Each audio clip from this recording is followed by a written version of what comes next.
Hey guys, it's Melissa here from melissaoatman.com. Welcome to Awaken Your Inner Awesomeness, a daily podcast devoted to spirituality and self-help. If you're new, I want to welcome you. If you're returning, welcome back. So today I wanted to talk to you about money. And what I think is interesting is when I say the word money, it causes a physical reaction in a lot of people. What you get is the tightening of the chest or the feeling of being sick in your stomach.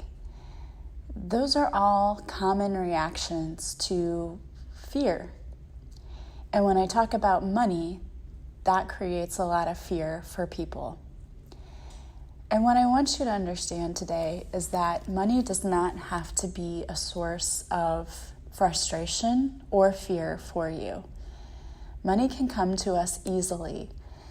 The problem comes when we look at money as something that's difficult to obtain, something that we don't ever have, we don't have enough of. When we are in this mindset, we are actually creating more lack because we're in a lack mindset and it's all fear-based. And it's my belief that money creates fear because we've been conditioned by either what our parents told us or what we saw with our parents when it comes to money.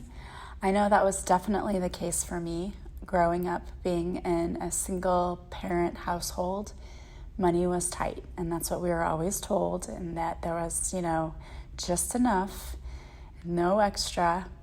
And so even though I know my mom didn't mean to create that within me, she created a huge fear within me about money. A fear that I had to hold on to it tightly, that it would never come back to me if I spent it, all kinds of things. So today I wanted to talk to you about two things. Not only just how do you get rid of these blocks to money, but also what are some easy ways that you can start attracting and saving more money in your life. Now here's the number one thing. When you sit down to pay your bills, I want you to stop being afraid of it. One thing I think that people misunderstand when paying their bills is they think that, I'm never going to get over this mountain. I'm never going to be able to get through this. I want you to change your mindset that when you sit down to pay your bills, instead of thinking to yourself, I'm never going to pay this off, this is never going to get smaller, I want you to change the way that you're thinking about money. As you sit down to pay your bills, your mindset should be, I'm so happy I always have enough money to pay my bills. And as you sit down to pay it, this is one thing that I've always done that has worked really well for me, is I just make sure that I keep making payments, and whatever I can do, I always try to pay a little bit above the minimum. Now, I know that sometimes it's not possible, and the holidays are kind of a rough time for some people. I get that. But if you keep making little payments here and there, you're going to see that over time, that does really add up. Now, one of the things that I have had to do before in my life, when I first left my first marriage and I got left with $8,000 in credit card debt, I ended up taking out a small personal loan and then paying off a credit card that way, because your credit card interest rates are going to be like 20-something% probably, and a small personal loan is I got a loan for like 5%. So there's a big difference in the amount of interest that you're paying when you do that. So that's one way that you could, and you could even combine a few of your credit cards and pay them that way. That's one idea. But I noticed that when I just kept making payments, I just kept saying, I can do this, I'm paying this off, everything's working out perfectly for me, I always have more than enough to pay my bills. Slowly but surely, I paid that $8,000 off. And then it felt like, oh my gosh, that didn't take any time at all, because I just kept doing it. And I never ever said to myself, I can't do this, this is impossible. I didn't allow myself to get frustrated. And I could have allowed myself to be extremely frustrated because I wasn't even the one that got us in that debt. But I let all of that go. I had to forgive my ex for his spending habits and for the fact that I didn't catch that sooner. I had to forgive and let that go. And then I had to focus on, okay, I can do this one small payment at a time. And it really did work. I really was able to pay that off. So I'm not going to go really deeply into what are all of the ways that you can get rid of your money blocks, because if you take my course, I go into that in a lot more depth. Or if you work with me, that's one of the things we can work on. But I do want to give you some ideas. Money is not negative or positive. It's just energy. It doesn't have a negative or positive attachment to it. We're the ones who place that negative or positive attachment to it. And so we're also the ones who can turn that around and decide that it's not a negative thing. One of the things that I like to do is I like to say, of course, mantras. I love doing mantras every day. And I truly believe that they're helping me in my life. Because the more you say them, the more your brain makes new connections and rewires itself to think differently. So I'm going to give you a few mantras, but again, go find your own too. There's no limit as to how many you find or whatever. You need to find ones that, number one, are going to help you, and number two, that you feel aligned with and that will help you, that you'll say them every day, that'll help you to start retraining your brain into thinking differently. And so you can find your own, you can also make up your own. I've made up mantras for myself before. So one that I really like is that I am a magnet for divine abundance. I am so worthy of having large sums of money on a regular basis, because a lot of us, our self-worth is tied into how we feel about money. We don't feel like we're worthy of receiving these large amounts of money. And we're absolutely worthy of receiving those large amounts of money. It's just, again, something that we have told ourselves. Somehow we've tied self-worth and making money together, and they really have nothing to do with each other. We can make money even if we don't feel worthy of it ourselves, but it's so important that you have a healthy sense of self-worth. So I love that one because it kind of deals with both self-worth and then with money. So I am so worthy of having large amounts of money on a regular basis. And because I do what I do and I love helping people, I make a lot of money and I help a lot of people. And I love that one because in that particular mantra, I'm addressing both my life purpose and also making money. I am full of money-making ideas which turn effortlessly into cash. I love that one too because even if let's say you have a 9-to-5 job, there are other ways that you can call in money and call in abundance.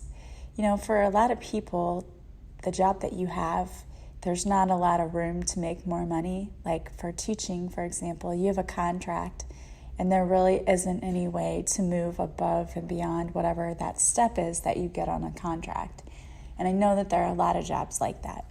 So we can call in abundance from other sources, not just, our jobs that we currently have, but we can ask the universe to send us ideas that will help us to make money. Because money and ideas come easily. If we're tapped into our intuition, we can receive ideas for how to make more money.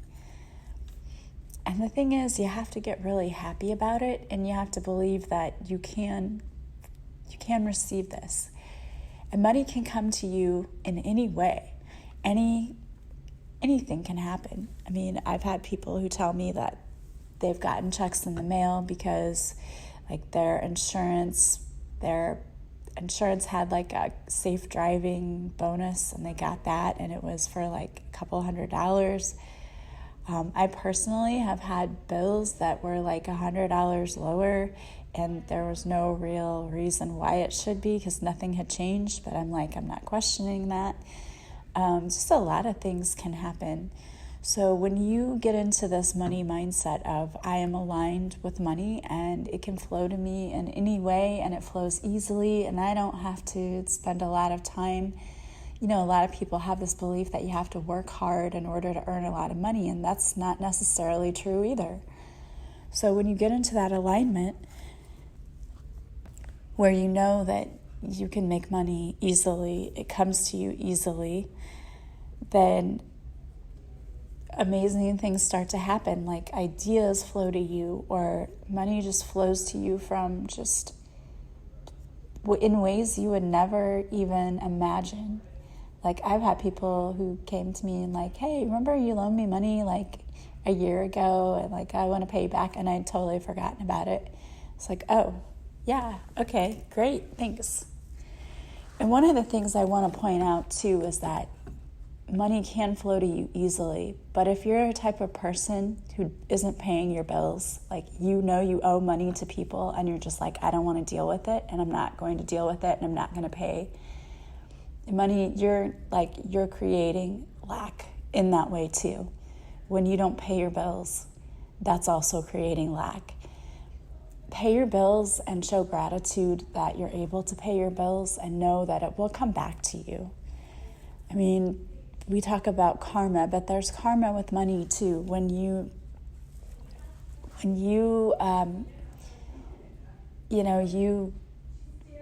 I'm looking for the right word. I don't want to say rob, but if you're the reason that someone's lacking money because you didn't pay what you were supposed to, like that's not good either. So you definitely need to make sure that you're always paying your bills, taking care of your bills. Don't leave it and go, well, I'll just pay it later. Make sure that you're taking care of that, because there is karma too, because it's energy when it comes to money and bills. So if you're not paying your bills, that's not good either. So make sure that you're always taking care of that. And if you're struggling, just ask your team for help, because again, it's crazy what can come to you and the ways that it can come to you when you're simply just open to receiving. So you can do those money mantras.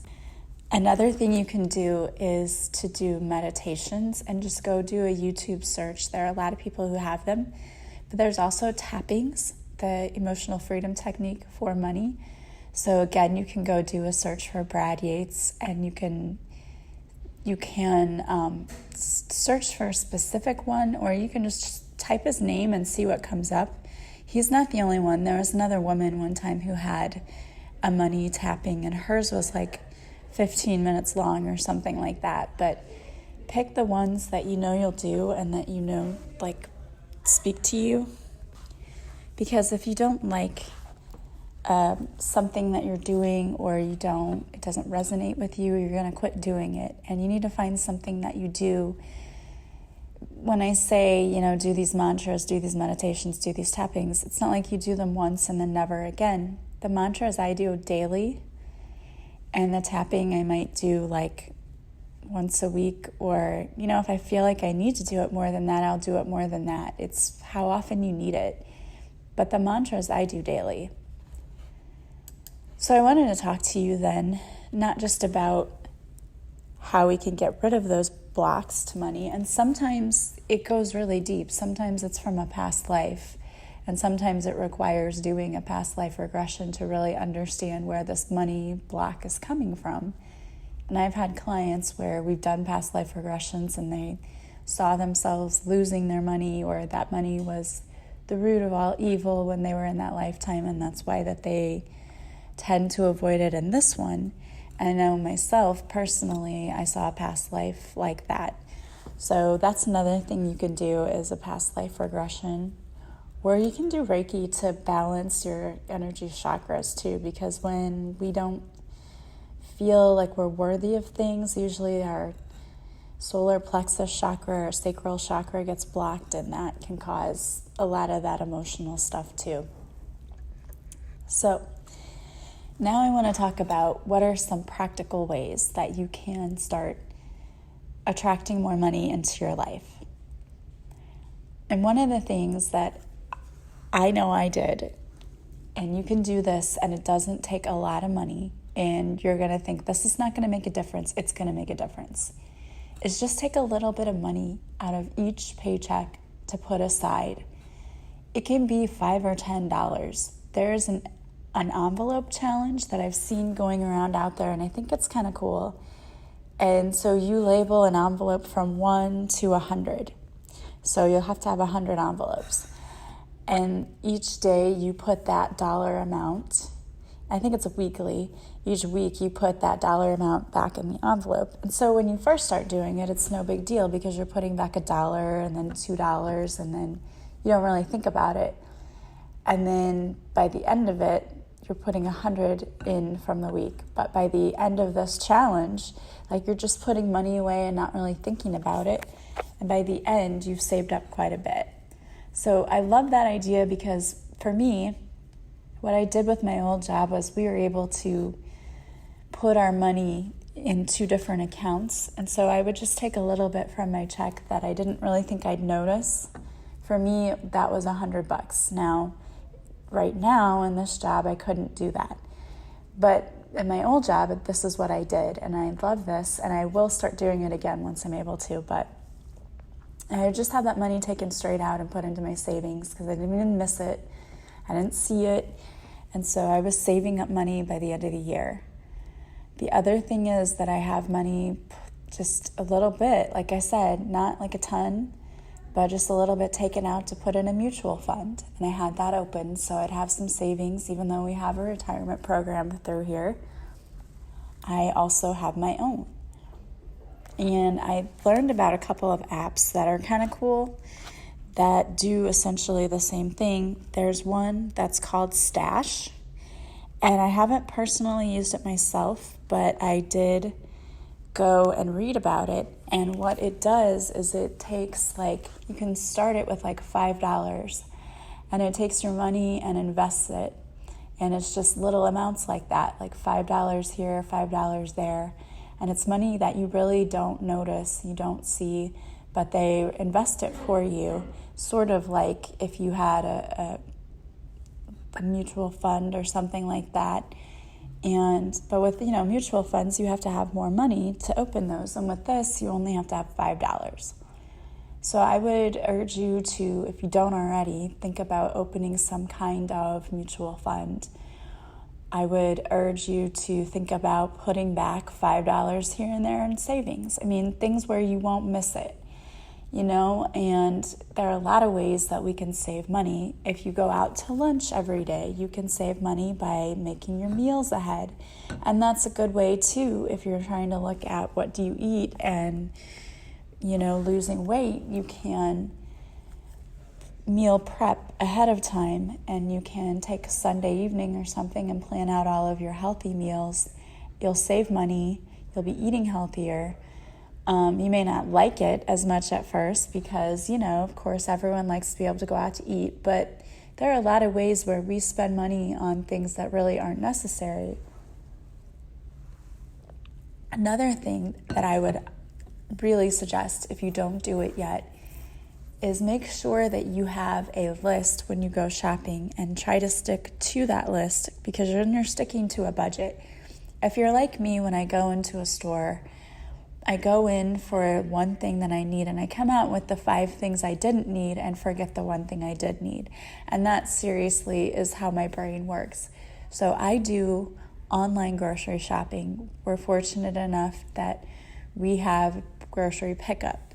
So throughout the week, I plan my meals and whatever we need, and I create my list, and I, ask my kids, what do you want me to get for the house? And I try to keep it around the same amount each week. I'm not saying that I never go over that or whatever, but I find that in keeping it around the same amount, I'm not spending extra on things we don't need that usually go to waste anyway.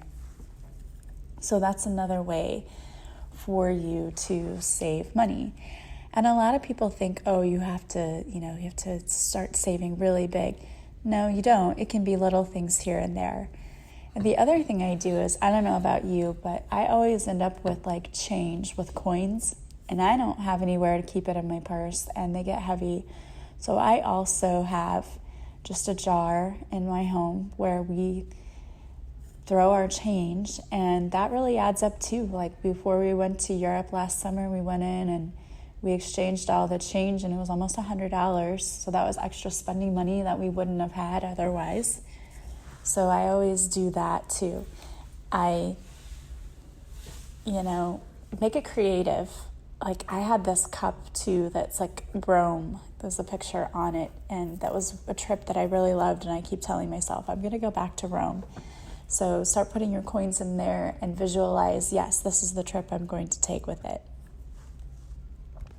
Another thing you can do, which is kind of interesting, is you can adopt the 24-hour rule. And that is, you do not purchase anything expensive or unnecessary on impulse. So you have a self-imposed 24-hour rule. If you want to buy something, say, okay, I'm going to come back to this in 24 hours. If it's still something I feel like I need or I want, then I'll purchase it. But that's great, because that's one thing too that I used to do, was I would purchase things very impulsively, just because I'm like, oh, I want this, I need it, I have to have it. And I find that I don't do that anymore. Like, I'll wait, because you can shop around and find a better deal, or you realize like this isn't really something that I need, it's just something that I'm wanting and think I need. So a lot of people go out and do this splurging is what I would call it. You just do this unnecessary spending, and then later you're like, why did I buy that? I didn't need it, and it's sitting in my home. So that 24-hour rule is a great tip. I love that. I would say too, another big thing, and I don't know how many people do this, but a lot of banks charge huge ATM fees when you go to other ATMs. So pay attention to where you're getting money out, and maybe not using other banks' ATMs because of all the fees that add up for that. You can put your bills on auto pay too, and that ensures that you don't have any late charges or late fees. The other thing is just make sure that you're always planning ahead. If you know you have young kids now and they're going to go to college, start putting back for that. I did that with my kids, and it was just $20 a month that I would put back for my kids. But they had a Bright Start account in the state where I live, and I think each state has similar accounts, and it's basically money savings account that the interest grows quite quickly. So that turned into quite a bit of money in a not really long amount of time. So that's another thing that you can look at. There are a lot of ways really to save money. I think the biggest problem with this is that a lot of people don't want to sit down and look at their money. And you really have to. You have to know what's coming in and going out in order to really sit down and figure out a good budget for you and your family. You have to be comfortable with what you have every month. And I'm the type of person, I don't want to be barely scraping by. So I do things in order to make sure that is not the case with us. And there are a lot of things that you can do too. So get comfortable looking at your money, seeing what finances you have. And if you feel like this is an area where you need some help, by all means, it's not at all weakness to get help from someone. I can help you with money situations. I know people who can as well. Don't hesitate to reach out if you feel like, I'm in such a, it's never too late. That's what I'll tell people. You're never too much in debt, too much this, too much that. It's never too late. I've seen my sister turn things around in her life, with a little help, and it's great. Anybody can do it. So if that is something you feel like, oh yes, I would like to have some help with this, don't hesitate to reach out. I would love to work with you and to help you in this particular area of your life. Not only am I a spiritual teacher, but before I was also a financial manager. So I understand a lot about the financial world too. So I would love to work with you. Don't hesitate to reach out. You can go to my website, see the services I offer at melissaoatman.com, and then contact me. All my contact information is in the description to the podcast. There's so many ways to contact me. Just reach out. We'll set up an appointment and help get you back on track, because you deserve to live a life that is happy and fulfilled, and that's not going to be a life where you're constantly worried about money. All right, guys, well, I wanted to pull a card for you before I left today. So the card I pulled is from the Teachings of Abraham deck, and it is, to feel better is the root of every desire. For us to feel better is the only reason any of us wants anything. If you had only one goal, and that was to feel good, you would live successfully and happily, and in a way of fulfilling your life's purpose ever after. I love that. And that really is our whole life's purpose, is to be happy and to enjoy our life, love our life. So if you're not loving your life, you need to start doing something about that. Like I said, if you want to work with me, work with me. We'll figure out what's going on and help get you back on track to where you love your life once again. I want to thank all of you who listen to my podcast. If you like it, please subscribe. Please share it with others. Please leave reviews. That helps me. It helps my purpose and helping as many people as possible. It helps other people to find me. If you haven't subscribed to my website, go and do that at melissaoatman.com. When you subscribe, you'll receive a free morning and evening meditation. It's just my gift to you. And don't forget to join me. Follow me on social media, where I go live on Facebook Mondays at 5:30 Central. And on Instagram, I upload videos to IGTV where I do little mini readings. There are plenty of things for you to follow and enjoy if you follow me on social media. I want to thank you so much for being a part of my soul family. I hope that you have a beautiful day and know that you have so many blessings awaiting you. Don't be discouraged if you aren't seeing them right now. Everything in your life is a blessing. Start focusing on that and the gratitude that you feel towards what you have, and you're going to start seeing so much more come in. All right, guys, I love you. Take care, and I will talk to you soon. Bye-bye.